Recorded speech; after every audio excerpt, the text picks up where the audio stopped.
ามาพี่น้องเลยเนาะก็อยู่ที่ห้องเลยหมดคือเก่าพี่น้องนี่แหละสะเล็งเพิ่นก็ได้ซื้อซุ่มมาบอกให้อย่ามึงแดดอ๋ออย่ามันแดดได้หลายอย่างอยู่เลยพี่น้องกู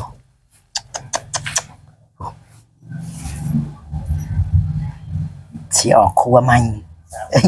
สิหาซื้อของใหม่พี่น้องเลยเนาะ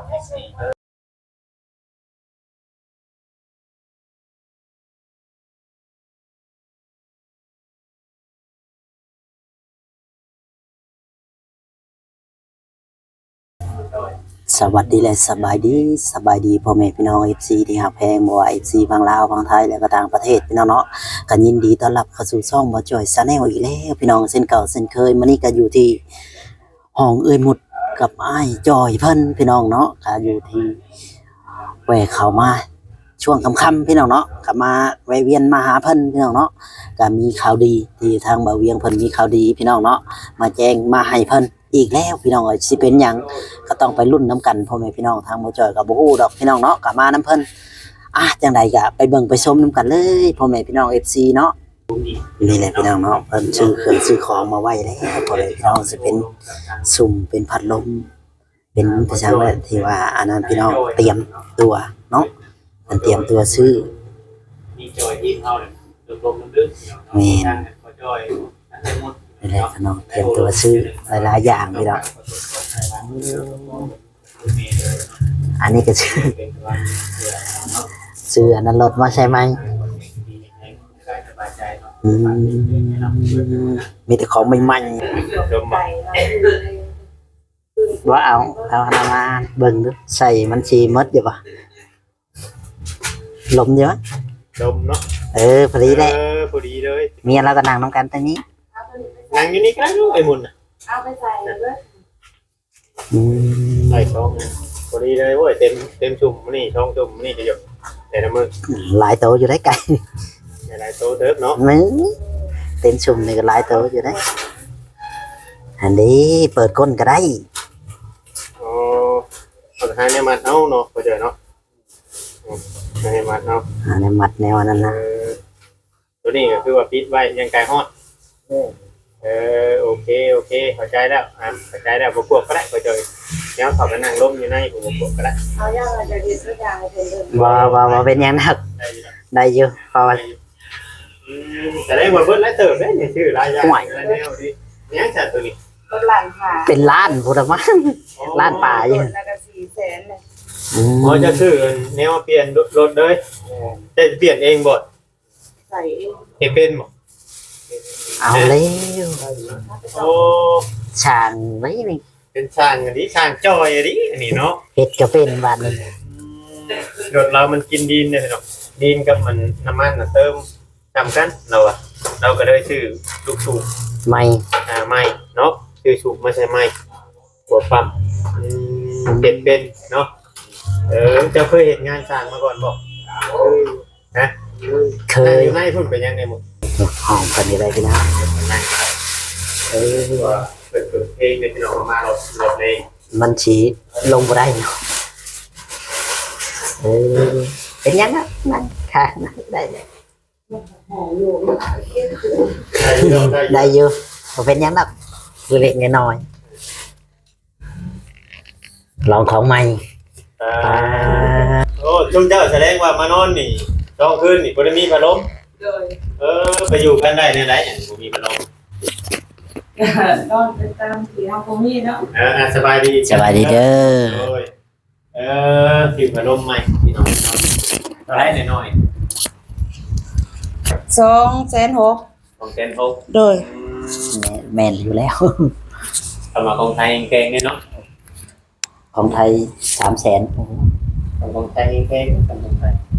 อุปกรณ์ของไทยเล่นเรียนแบบเหรอพากันออกไปซื้อพัดลมเนาะลมมาพี่น้องเลยมาตัดเป็นการนอนห่อนมาหลายมื้อเด้โอเคว่าวันนี้พัดลมแสดงว่าพากันฮอบไปพุ่นไปพี่กับมันมีพัดลมอยู่เตาถ่านกับมันมีบ่โดยใส่น้ำเพิ่นใส่ในเตาแก่ เฒ่าแก่ โดย เออ เป็นลม ชื่อซุ่มชื่อขนมหวายโมเมนต์เบิดแล้วมาจักจากเงิน รายรวมทั้งเบิดที่ซื้อมื้อนี้ก็เบิดไป1.5 ล้าน เงินมี1.6 ล้านก็เหลือ100,000ยังบ่ได้เติมน้ำมันรถใส่น้ำมันรถยังบ่ได้ใส่ เออ ก็ถือว่าสิเอาไปใส่น้ำมันรถจากที่เหลือ100,000 อืม โดยจะได้ครบผู้แนวแล้ว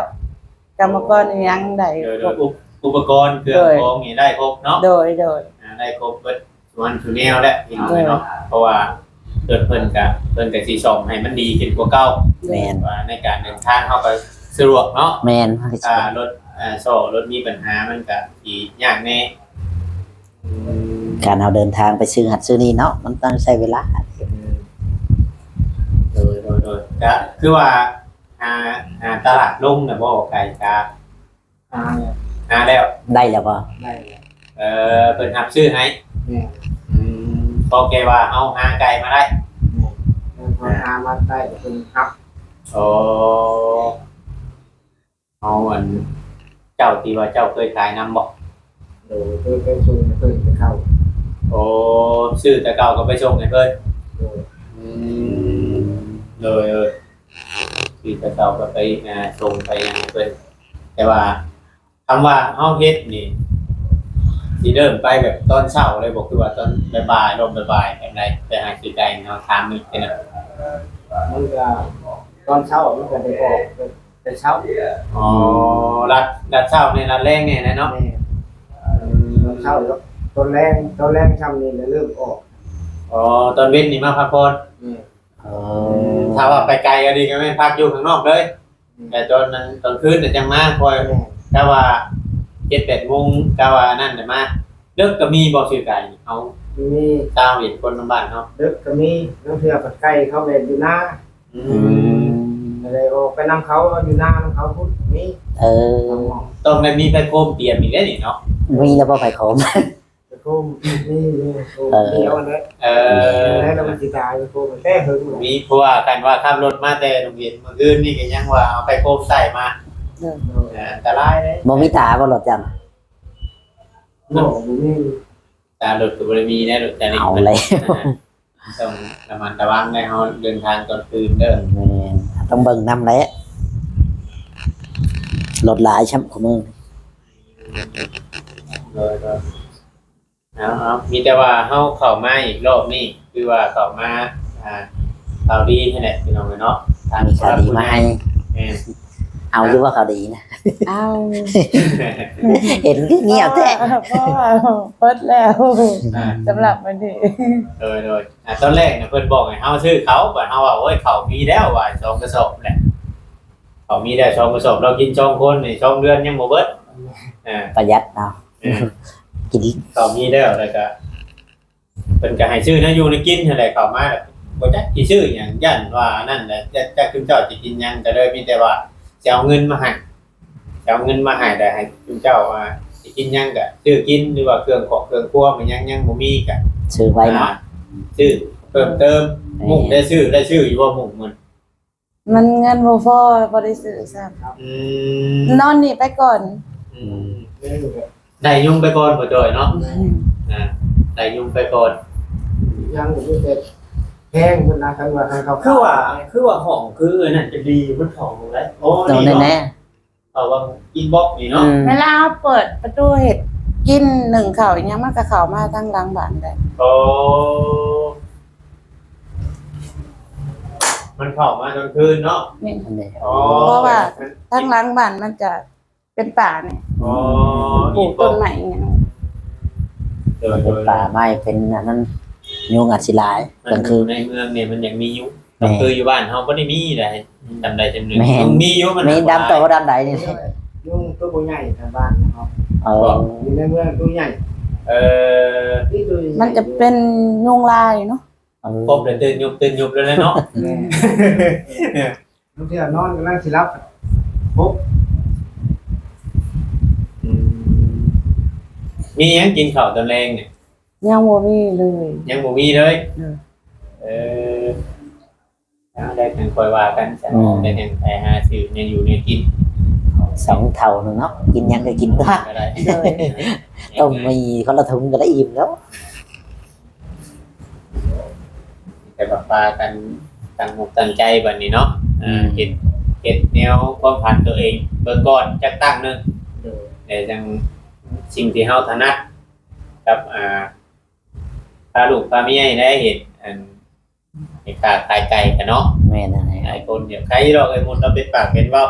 เรา เดี๋ยว จะ ได้ ค คน นโดยเราก็เราพอขามาก่อนเนาะ แม่ หลายยี่รอบไก่นะคือสำคัญก็คือว่าตามเทียงไห่เทียงหน้าเขาเจ้าเนี่ยเนาะเขาก็ต้องไปเบิ่งต้องไป ไป เบิ่ง เบิ่งโบทอมโบโทรเขาไว้ผู้เพิ่นมีเนาะขอไว้ก่อน เอาเบอร์โทรเขานำอะไรนี้เคยเอาเลยเอาเบอร์โทรเขาไก่ โดยกับอันตอนผู้เจ้าไปปรึกษาอยู่บางตลาดนะเป็นมีไก่ให้เบิ่งอยู่ว่าเก่งตัวนี้ซ้ำนี่ราคาตัวนี้เป็นเบิ่งอยู่บ่ เรื่องอยู่ ซ้ำนี่จะซื้อซ้ำนี่เด้อคอยเอาให้ได้ซ้ำนั้นซ้ำนี่เด้ นี่ในชื่อในแบบราคาเลย50นะไก่ กลางๆเนาะ เนี่ย มันซื้อง่ายขายง่าย เนี่ยมันใหญ่หลายก็มันเป็นราคา โอ้ เอา50นี่มาส่งเพิ่นก็ให้60 ก็ธรรมดาอยู่ได้เนาะเอาใส่ลายตัวบวกกันเนาะหมดเนาะ อันตัวใหญ่แบบราคาลงอีกถึงเรามันอยู่แพงคือตัวน้อยตัวใหญ่เป็นลูกค้าเขาจะตีมันเป็นไก่หยาบ ไก่แก่ ก็ง่ายเขาเจ้าเอามาปิ้งเนาะตัวมันปิ้งขายในตลาดเนาะ แม่ที่เป็นโต เพราะว่าตลาดปิ้งไก่นี่ตลาดไก่บ้านสดๆนี่มีหมูเดียวแต่เซโนอยู่เนาะ ใน เขาบ่ได้เอาไก่พันธุ์มาปนในเซโนถ้าเขาเห็นไก่พันธุ์นี่เขาจะจับได้เพิ่นบอกแต่แถวรักษานี่ยังมีแต่ไก่พันธุ์เนาะชื่ออินเนาะ แม่น ไก่พันธุ์ไก่ร้านกับปนเองเนาะ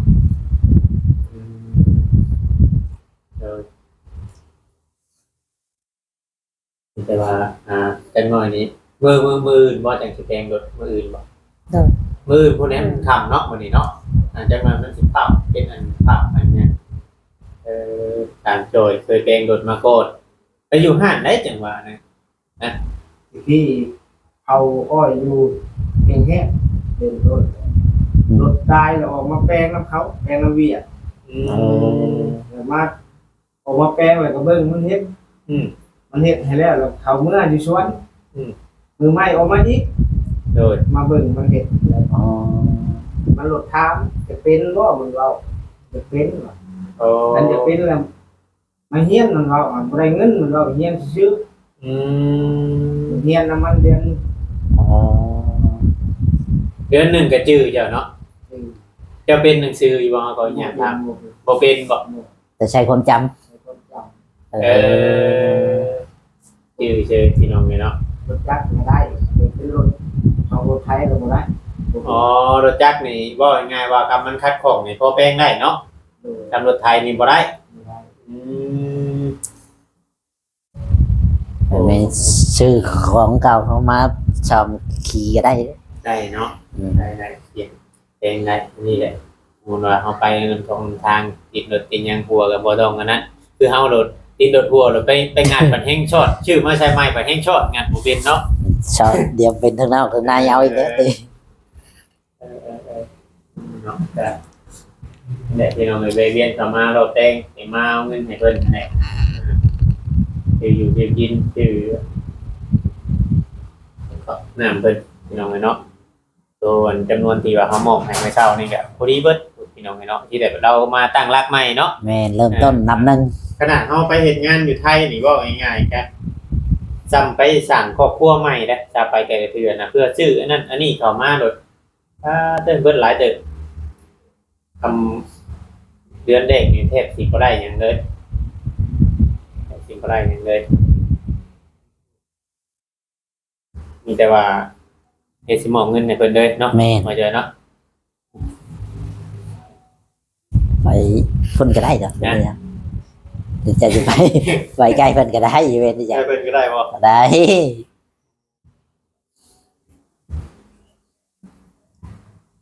ว่าได้ให้ซื้ออยู่ซื้อกินก่อนว่านี่นะ อันใด สีมอบให้เพิ่นนี่แล้ว หรือว่าให้เพิ่นทำทุนน เดี๋ยวแต่เพิ่น สิเฮ็ดให้เนาะ อ๋อ เพราะว่าเฮาก็ได้ทำหน้าที่สะพานบุญให้ทางผู้หลักผู้ใหญ่เพิ่น แล้วแต่ผมจัดการเนาะ รอเบิ่งอยู่หั่นนะเพราะว่าเพิ่นก็โทรหาว่าเวียงอยู่ว่าเวียงเอ้ยอันฝากเงินไปให้ทางอันพอจอย คือยังบ่เห็นลงคลิปเพิ่นว่าเพราะว่าเฮาก็มีเวียกไปพวกมันเนาะ แม่น ไปหมู่บุญอยู่บ้านโพนสว่างพี่น้องเนาะถ้าว่าสิลงคลิปมันก็บ่ทันนะเลยอันกลับเข้ามาเฮ็ดรอบแรงจะเอาเงินมาให้ทางพอจอยทาง เลยหมด เอ้ยมุดพี่น้องเนาะทางเมย์เพิ่นฝากมา150เงินดอลลาร์นะเมย์อยู่ทางอเมริกา150นี่เพิ่นตีระบุเป็นเงินกีบเนาะมาให้เจ้านี่3ล้าน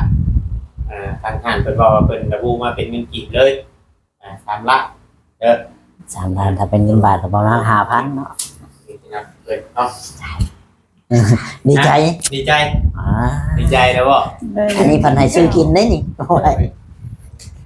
ก็จะเต้น 9 10 6 3 4 6 7 9 10 11 12 13 14 15 16 17 18 30 30พี่น้องเนาะเดี๋ยวเฮาสิเอาไปให้ทางกระจอยนับตื้มอีก ต้องให้นับทั้งช่องเลยอย่ามันบ่ครบ ทั้งสองคนได้บ่ แม่นคนเดียวมันบ่ครบได้บ่หยอกว่าหยอกว่าหยอก นี่แต่ว่าเฮาอันติดตามจุดประสงค์ของทางผู้หลักผู้ใหญ่เพิ่นเด้อนี่ทางงานเดียวบางกล้องเฮาจะมาให้กระจอยถ่ายคลิปทางกระจอยลองนับมึงอยู่กระจอย นับเบิ่งดู นับมึงอยู่3ล้านกี่พี่น้องเนาะ 1 2 3 4 5 6 7 8 9 10 11 12 13 14 15 16 17 18 19 20 21 22 23 24 25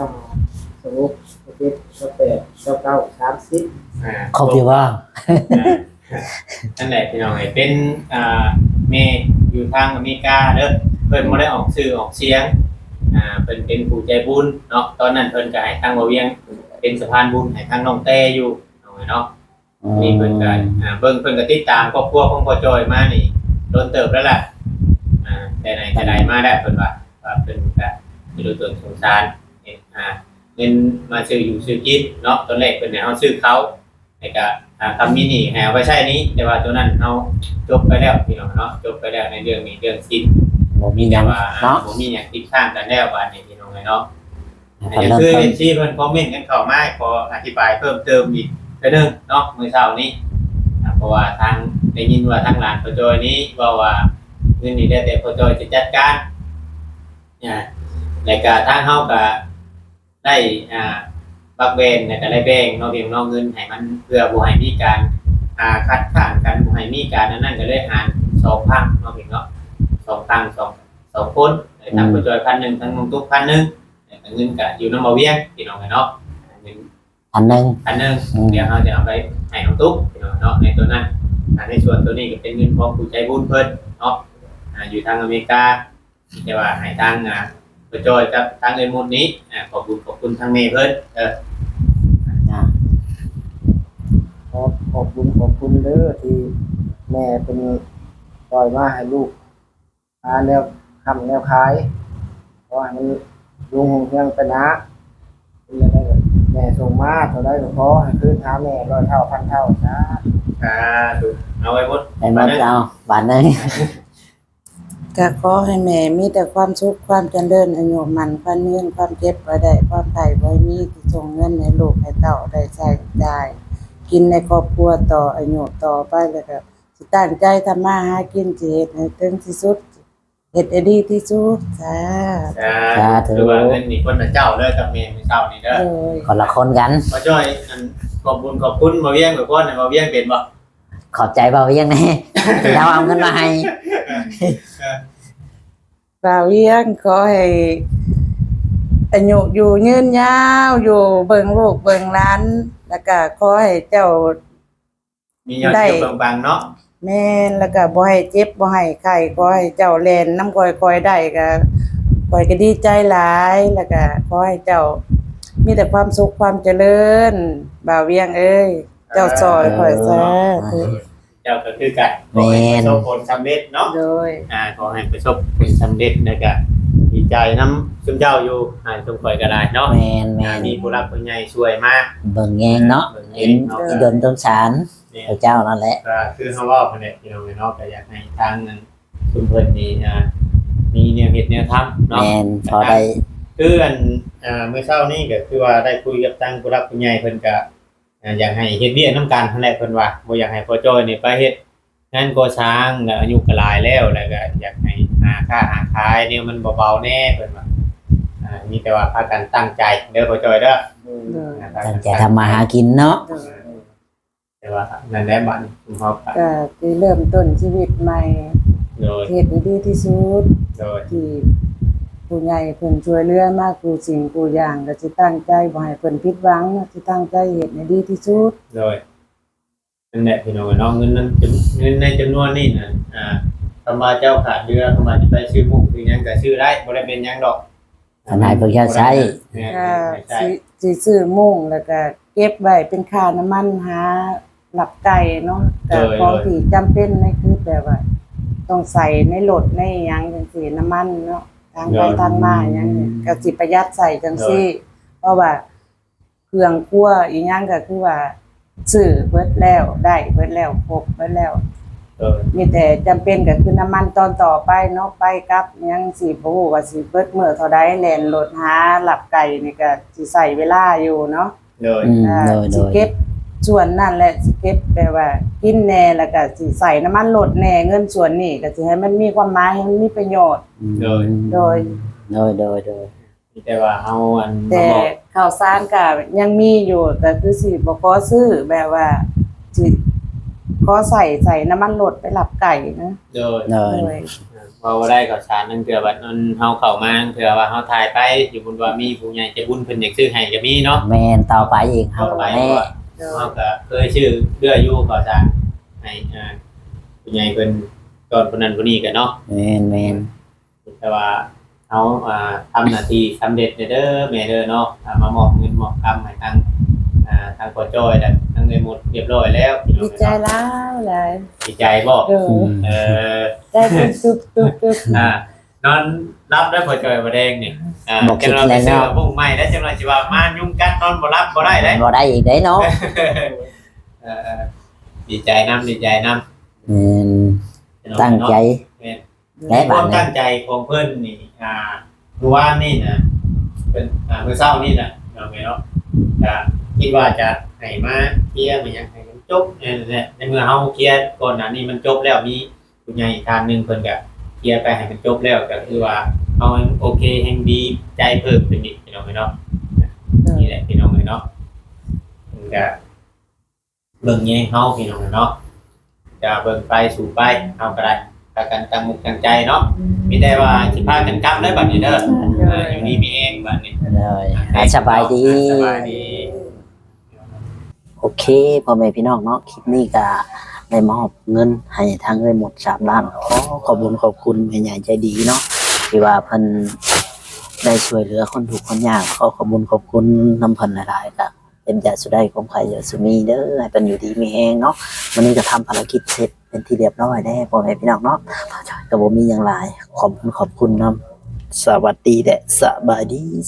ดี